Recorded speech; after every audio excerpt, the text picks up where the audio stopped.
encanto. Canal Abre Alas FC, falando de história. Galera, eu sou o professor Dácio e hoje eu vou falar mais um pouquinho de história envolvendo o nosso Mengão queridão. Muito se discute sobre a questão do Flamengo não ter estádio próprio.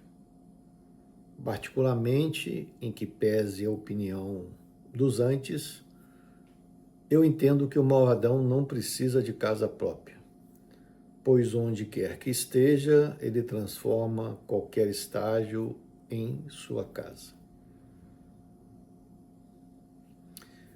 Como já falamos anteriormente, o primeiro estádio do Flamengo foi o estádio da Rua Parissandu, localizado no bairro do Flamengo, um campo com arquibancadas de madeira utilizado entre 1915 e 1932.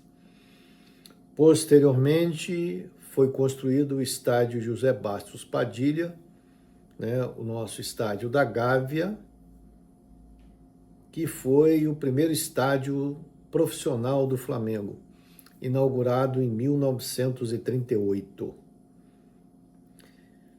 Mas, para sofrimento dos antes, quando se fala que não temos estádio, podemos apresentar a questão de públicos no estádio Mário Filho, o templo do futebol, o famoso Maracanã. Mas, para contextualizarmos o Maracanã, nós temos que dividir essa história em dois períodos. No período inicial, temos o Maracanã, vamos chamar original, inaugurado em 1950, famoso por sua capacidade gigantesca, com um público médio de 180 mil pessoas. Importante registrar que os dados de público nesta época nem sempre consideravam apenas os pagantes, mas também os chamados presentes, gratuidade, convidados e etc. Nessa época do velho Maracanã, os dois maiores públicos foram do nosso Screte Canarinho.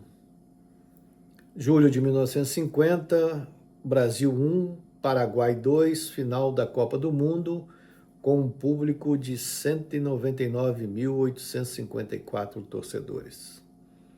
Agosto de 69, Brasil 1, Paraguai 0, pelas eliminatórias, com um público de 183.341 presentes. Quando falamos de jogos entre times, os três maiores públicos têm a presença do Malvadão.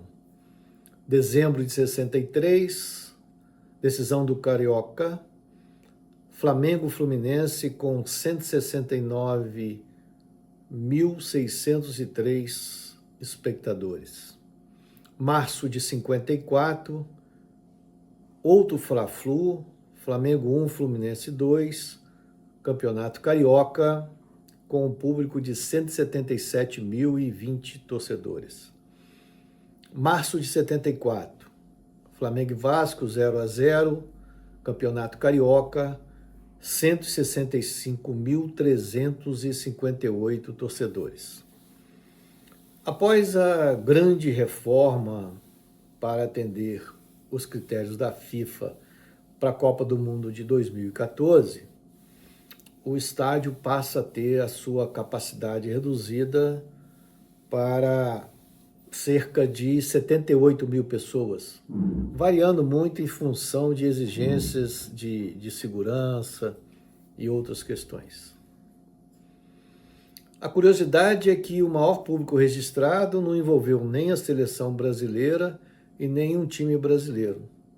Foi a final da Copa do Mundo de 2014, Alemanha 1, Argentina 0, com um público de 74.738 espectadores. Entre os times brasileiros, os maiores públicos foram Flamengo 1-0 no Independiente Del Valle pela Recopa de 2023, com 71.411 torcedores. Flamengo e Palmeiras 0-0, Brasileiro de 2022, 69.997 torcedores.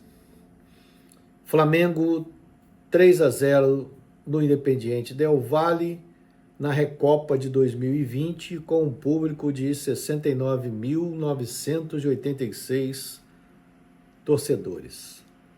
Flamengo 2-0 no Fluminense, na Copa Brasil de 2023, com 69.978.